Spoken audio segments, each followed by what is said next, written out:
Just a 30-minute drive from the European Union's border, the sleepy village of Mova was once internationally recognized, not for its world-class vineyards, but for its residents' alarming willingness to sell their organs. In one instance, 16 men were transported to Turkey, where they were fattened up until a kidney recipient arrived, often from the UK, Canada, or Israel. After the operations, each man received a meager $2,000 before being sent back home. Tragically, 2 of these men died from complications, while the rest required expensive medical treatments to survive. One man invested his money in a new car, only to crash it during a celebration. It's estimated that 130 people in the village, with a population of less than 5,000, have sold their kidneys, about 1 in every 38 residents. How desperate must someone be to sell a body part? How dire must an economy become for this to be widespread?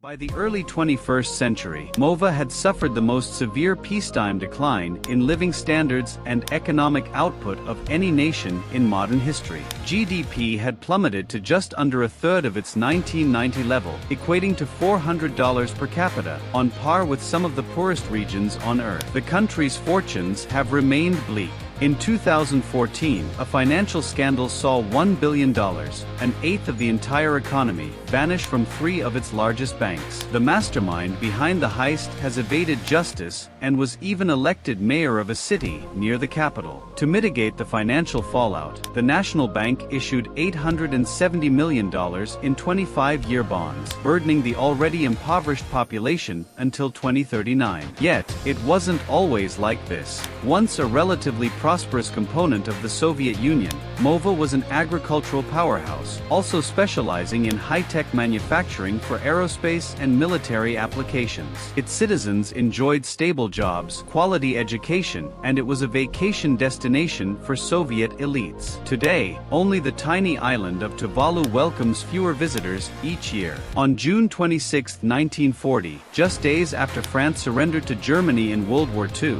the Soviet Union issued Romania an ultimatum: relinquish the territory between the Prut and Dniester rivers within 24 hours or face invasion. The Soviets justified this demand by asserting that Bessarabia, the targeted region, was inhabited by a majority Ukrainian population. In reality, Bessarabia, historically part of the Principality of Moldova and primarily inhabited by ethnic Romanians, was once a vital part of the Russian Empire, providing strategic access to the Danube River and protecting its Black Sea port. 20 years before, amid the chaos of the Russian Revolution, Bessarabia declared independence and united with Romania. This loss was unacceptable to Soviet leaders, who funded violent incursions in hopes of provoking a communist revolution. When this failed, they carved out land from Ukraine, proclaiming it the Moldovan Autonomous Soviet Socialist Republic. Designed as a propaganda tool, failed to convince Bessarabians of Soviet benefits. In a secret 1939 agreement, Germany and the Soviet Union divided Eastern Europe, giving the Soviets the green light to reclaim Bessarabia. Romania conceded,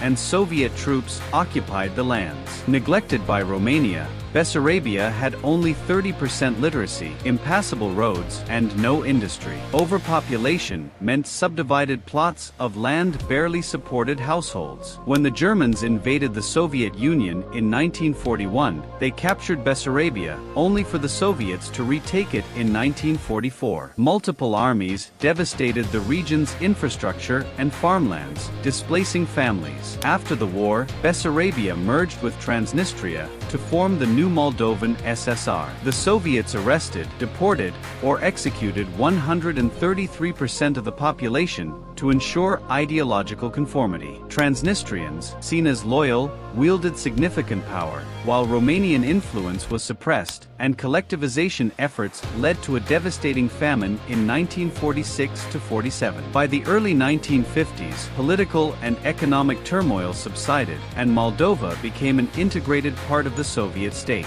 Despite lacking natural resources, its fertile soil, made it an agricultural giant. The Soviets invested heavily in state-run farms, modern infrastructure, and industries. Moldova produced a significant portion of the Soviet Union's vegetables and even became a key supplier of weapons and equipment. Yet, these new industries were mainly in Transnistria, deepening the divide between agrarian Bessarabia and industrial Transnistria. Soviet propaganda painted Moldova as a thriving orchard, but by the late 1970s, the reality diverged. Stagnation, corruption, and environmental issues plagued the republic. Amid broader Soviet stagnation, the late 1980s saw the rise of the Popular Front, demanding Soviet troop withdrawal and Moldovan sovereignty. In 1989, a rally attracted 500,000 people, leading to the adoption of the Latin alphabet. By 1990, the Popular Front ended the communist monopoly on power, and Moldova declared independence in 1991. However, the call for reunification with Romania caused anxiety among minorities, leading to declarations of independence from Gagauzia and Transnistria. While Gagauzia settled peacefully, Transnistria's rejection of autonomy led to war in 1992, with Russian intervention cementing Transnistrian control and economic blackmail. Moldova's independence brought economic challenges. Reliant on Soviet trade, the transition to international trade introduced new costs and complications. Energy prices soared, and inefficient factories and farms became unviable. GDP plummeted, inflation soared, and government revenues dried up. By 1998, per capita expenditure on healthcare, education, and social security had fallen drastically. Despite initial reforms and privatization efforts, the 1998 Russian financial crisis dealt another blow, collapsing exports and devaluing the currency.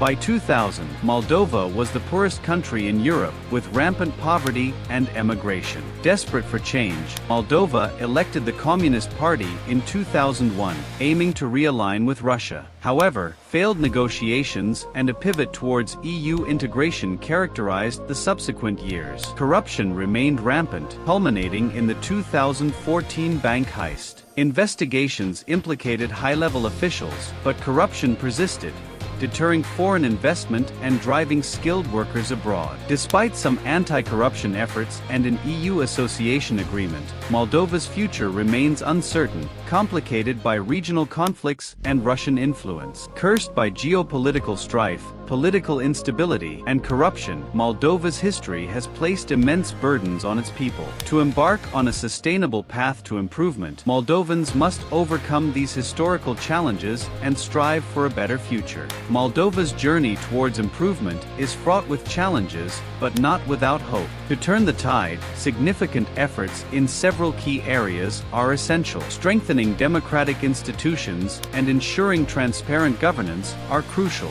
This involves establishing a judiciary free from political influence to ensure fair trials and accountability, implementing stringent anti-corruption laws, empowering watchdog organizations, and encouraging civic participation to hold officials accountable. Encouraging a multi-party system where diverse voices and interests are represented in the political arena is also vital. Revitalizing Moldova's economy requires diversifying its economic base and attracting investment. Strategies include reducing dependency on agriculture by developing sectors like technology, manufacturing, and services, creating a favorable investment climate through regulatory reforms, tax incentives, and infrastructure improvements, and supporting small and medium-sized enterprises, SMEs, with access to capital, training, and markets. Improving the quality of life for Moldovans involves robust investment in social infrastructure, such as enhancing healthcare services by modernizing facilities, training medical staff, and ensuring affordable access to medical care. Reforming the education system to provide quality education and vocational training aligned with market needs, and strengthening social safety nets to support vulnerable populations and reduce poverty levels are also essential. Reducing energy dependency on Russia and improving energy efficiency can stabilize Moldova's economy. Investing in renewable energy sources like solar, wind, and biomass thus upgrading infrastructure and promoting energy-efficient practices to lower consumption and costs, and engaging in regional energy projects to diversify supply routes and enhance energy security are necessary steps. Navigating complex regional dynamics is vital for Moldova's stability and growth. For more content like this, make sure to subscribe to our channel and hit the notification bell so you never miss an update.